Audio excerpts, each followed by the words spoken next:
नमस्ते सदावत्सले मातृभूमि, जय हिंद। दोस्तों स्वागत है आप सबका टेक्निकल अस्ट में। शुरू करते हैं आज के डिफेंस समाचारों को। दोस्तों पहली खबर की बात करते हैं तो वो डीआरडीओ के नए अवाक्स को लेकर आ रही है, जो कि अवाक्स मार्क 2 वेरिएंट होने वाला है। दरअसल डीआरडीओ वर्तमान में अपने नेत्रा अवाक सिस्टम मार्क 2 का एक उन्नत संस्करण विकसित कर रहा है, जो कि बड़े हवाई प्लेटफॉर्म में लगा हुआ होगा। ये प्रणाली विमान के बड़े आकार का लाभ उठाते हुए मिशन के जो मापदंड होते हैं उन्हें पूरा करते हुए सिचुएशनल अवेयरनेस प्रदान करेगी। कहा जा रहा है कि यह परियोजना करीबन 11,000 करोड़ रुपए की है। डीआरडीओ की एक प्रयोगशाला wing centre of airborne system यानी कि कैप्स के द्वारा इसे विकसित किया जा रहा है। बता दें कि ये जो नया अवाक्स मार्क 2 मॉडल होगा, जिसे कि कैप्स डीआरडीओ के द्वारा विकसित नेत्रा अर्ली वार्निंग सिस्टम के समान ही 240 डिग्री का रडार होगा। इसमें nose mounted active electronically scanning array radar भी होगा।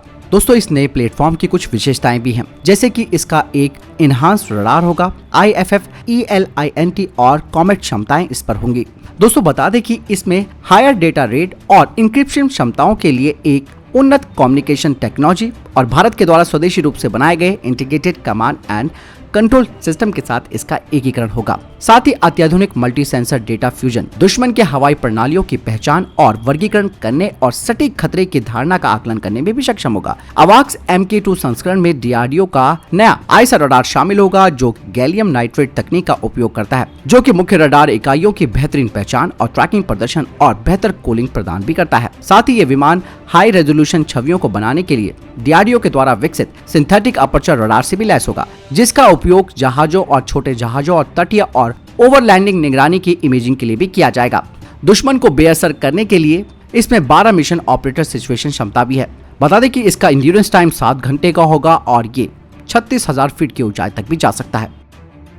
बढ़ते अगली खबर की तरफ, जो कि रक्षा मंत्रालय से आ रही है। दोस्तों भारतीय रक्षा मंत्रालय ने उन विदेशी कंपनियों पर नकेल कसनी शुरू कर दी है जिन्होंने अपने ऑफसेट दायित्वों को पूरा नहीं किया, और कहा जा रहा है कि अब आने वाले महीनों में इन पर कठोर कार्रवाई की जाएगी। एक रिपोर्ट के मुताबिक प्रमुख सैन्य अनुबंध प्राप्त करने वाली विदेशी फर्म्स को नोटिस भेज दिए गए हैं। ये ऐसी फर्म्स हैं जिन पर आरोप है कि भारतीय रक्षा और एरोस्पेस क्षेत्र में कम से कम 30% का जो अनिवार्य निवेश था यानी कि इन्वेस्टमेंट थी, उसे करने में ये विफल रहे हैं। इसके अलावा ये भी कहा जा रहा है कि इन कंपनियों के खिलाफ एक्शन भी लिए जा रहे हैं, क्योंकि कई प्रमुख विदेशी निर्माता विशेष रूप से यूरोप और अमेरिका से अपनी ऑफसेट प्रतिबद्धताओं में पीछे हैं या फिर नियमों के तहत अपनी योजनाएं प्रस्तुत नहीं कर पाए हैं।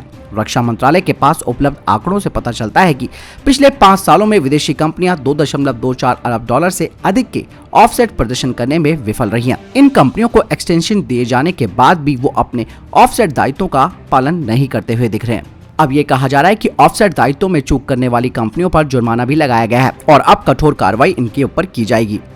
दोस्तों अगली खबर की बात करते हैं तो बुलेट प्रूफ जैकेट्स को लेकर आ रही है। ऑर्डिनेंस फैक्ट्री चेन्नई अपनी बुलेट प्रूफ जैकेट्स का वजन कम करने के लिए डीआरडीओ के साथ मिलकर काम कर रहा है। बता दें कि बुलेट प्रूफ जैकेट का जो वजन है वो 8.9 किलोग्राम तक है और अब इसमें बोरॉन कार्बाइड प्लेट्स का इस्तेमाल किया जाएगा और इससे इसका वजन 500 ग्राम तक कम किया जा सकता है। वहीं दूसरी तरफ जैसे कि मैंने आपको बताया भी था कि डीआरडीओ अपनी दुनिया की सबसे हल्के बुलेट प्रूफ जैकेट पर काम कर रहा है, वो भी प्राइवेट सेक्टर फर्म के साथ मिलकर। और अंत में जब ये light weight bullet proof jacket तैयार हो जाएगी तो इसका ऑफर भारतीय सेना को तो किया ही जाएगा, इसके अलावा इन्हें विदेशी देशों को भी एक्सपोर्ट किया जाएगा। दोस्तों अगली खबर भारतीय नौसेना के लिए आ रही है। दरअसल लार्सन एंड टूब्रो और new space research and technologies ने एक MOU पर साइन किया है, जिसके तहत एक नई रेंज वाला पनडुब्बी से लॉन्च किए जाने वाले एरियल व्हीकल का निर्माण किया जाएगा, जिसका इस्तेमाल भारतीय नौसेना की जरूरत को पूरा करने के लिए ही किया जाएगा। हालांकि ये एक जटिल डिजाइन और डेवलपमेंट प्रोजेक्ट है। दरअसल यूएवी को पानी के जरिए नेविगेट करना पड़ेगा अपनी उड़ान भरने से पहले। बता दें कि यूएवी को स्टैंडर्ड नाटो टॉर्पीडो चिप्स के साथ भी लैस किया जाएगा और ये 50 मीटर की गहराई से सबमरीन वायर डेटा लिंक के जरिए निर्देशित किया जाएगा, वो भी लाइन ऑफ साइट के जरिए। वहीं इन यूएवीज को रिकवर भी किया जा सकता है फ्लोटिंग बैग्स के जरिए, वो भी मिशन के अंत में। साथ ही ये रात और दिन में इंटेलिजेंस, सर्विलेंस और रिकॉग्निजेंस और इसके अलावा मैरीटाइम डोमेन अवेयरनेस और रियल टाइम टारगेट और ट्रैकिंग, इसके अलावा स्पेशल ऑपरेशन का काम करेगा। यही नहीं, इसका इस्तेमाल बैटल डैमेज असेसमेंट में भी किया जाएगा। अगली खबर की बात करते हैं तो वो जापान और भारत को लेकर आ रही है। दरअसल अभी मैंने आपको डिफेंस अपडेट में बताया था कि जापान अब अपनी नीतियों को बदलने जा रहा है ताकि वो अपने फाइटर जेट्स का एक्सपोर्ट कर सके 12 देशों को, जिनमें कि क्वाड पार्टनर भारत भी शामिल है। बता दें कि जापान के FX-6 जनरेशन फाइटर जेट की जो लागत है वो $48 बिलियन की है और जापान भारत को इसमें स्टेक देने के लिए भी तैयार है ताकि भारत भी इस फाइटर जेट प्रोग्राम का हिस्सा बन सके। बता दें कि जापान की मित्सुबिशी हेवी इंडस्ट्रीज का कहना है कि वे अपने इस फाइटर जेट का पहला प्रोटोटाइप 2024 तक तैयार कर लेंगे और इसकी पहली फ्लाइट 2028 तक होगी और ये सेवा में 2035 तक शामिल हो जाएगा। हालांकि दोस्तों ये वही समय सीमा है जो कि भारत के 5.5 जनरेशन के AMCA प्रोग्राम के लिए और ऐसे में ये संभावना बहुत ही कम है कि भारत इस प्रोजेक्ट के लिए यानी कि FX-6 जनरेशन फाइटर जेट के लिए जापान के साथ आगे जाएगा। हालांकि भारतीय वायुसेना पहले ही कह चुकी है कि वे 5वीं और 6ठी जनरेशन के जो फाइटर जेट्स है उन्हें किसी विदेशी देश से नहीं खरीदेगी। बढ़ते हैं अगले अपडेट की तरफ जो कि भारतीय नौसेना को ही लेकर आ रही है। दरअसल रक्षा मंत्रालय के अधिकारियों के अनुसार भारत अब कैरियर बॉर्न फाइटर जेट्स को लीज पर नहीं लेगा, खास करके अपने INS विक्रांत एयरक्राफ्ट के लिए, लेकिन Bharat carrier borne fighter jets को गवर्नमेंट टू गवर्नमेंट सौदे के तहत खरीदेगा, जिसमें कि फ्रांस की डसॉल्ट एविएशन हो सकती है या US की फर्म बोइंग हो सकती है, क्योंकि भारतीय नौसेना 26 कैरियर बॉर्न फाइटर जेट्स को एक रणनीतिक तौर पर खरीदेगी। और यही नहीं, भारत फाइटर जेट्स के इंजन का विकास मेक इन इंडिया के तहत ही करेगा, जिनमें कि भारत की प्राइवेट सेक्टर की कंपनियां भी शामिल होंगी। वहीं आपको बता दें कि फ्रांस की firm साफ्रान 110 kilo Newton thrust class के इंजन के लिए भारत की फर्म्स के साथ बातचीत कर रही है, जिसमें कि कोई भी प्री कंडीशन शामिल नहीं है।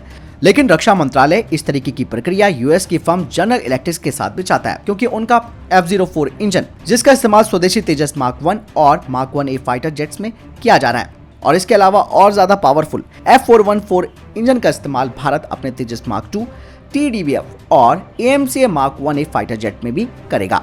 हालांकि अमेरिका इस बात में कितना सहमत होता है कि मेक इन इंडिया के तहत वो इंजन की तकनीक भारत को ट्रांसफर करेगा, हालांकि उम्मीद तो बहुत कम है, क्योंकि ऐसा इसलिए भी रक्षा मंत्रालय का कहना है क्योंकि हम उनके इंजनों का इस्तेमाल अपने फाइटर जेट्स में कर रहे हैं और भविष्य के फाइटर जेट्स में भी उनका इस्तेमाल शुरुआत में किया जाएगा।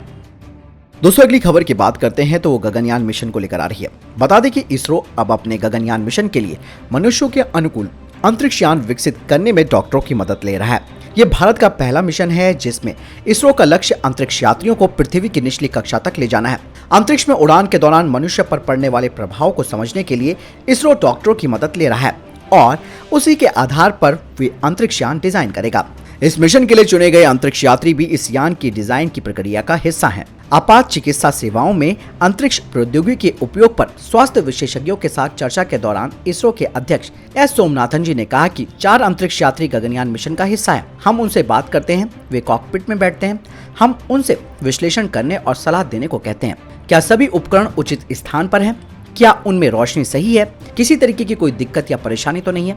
साथ ही उन्होंने कहा कि अगर आपको मनुष्यों के अनुकूल अंतरिक्ष यान का सफल डिजाइन तैयार करना है और उसे भारत में बनाए रखना है तो हमें इस मिशन में अच्छे और काबिल डॉक्टरों की मदद की जरूरत है।